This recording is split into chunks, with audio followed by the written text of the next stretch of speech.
Rock and Roll Hall of Famers Guns N' Roses playing to a sold-out show in Toronto almost 5 years ago this July. They recently announced a new North American tour which will bring them back to Toronto this summer, to a province that just extended their stay-at-home orders until early June, and in a country that has strict quarantine rules for anyone who flies in from another country. Today, Ontario Premier Doug Ford saying that even though artists are booking dates in the province, there will be no large concerts this summer. My goal is to have the most normal July and August possible. Obviously, that won't mean large sporting events or concerts.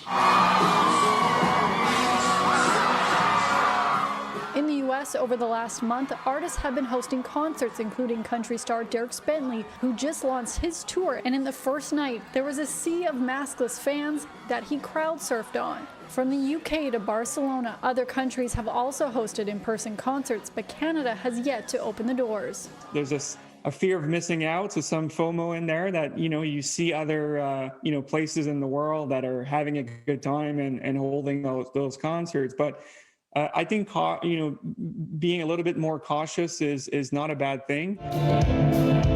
It will most likely be a summer of drive-in shows across the country again, but are fans in Canada ready to go back to packed arenas, listening to their favorite artists standing shoulder to shoulder with other music fans?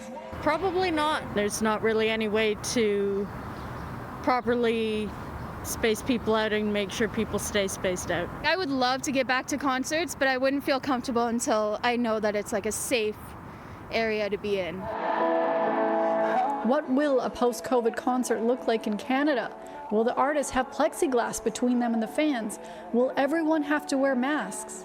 Making safety visible will help bring some people back into the spaces. So even though it's not mandatory, perhaps some of the venues will want to make sure that they signal that it's safe. And I think the biggest change that you will probably won't see has to do with just ventilation, right? A lot of the venues have been using those last few months, of the very least those who could afford those systems, to change their ventilation systems and to invest in proper HVAC.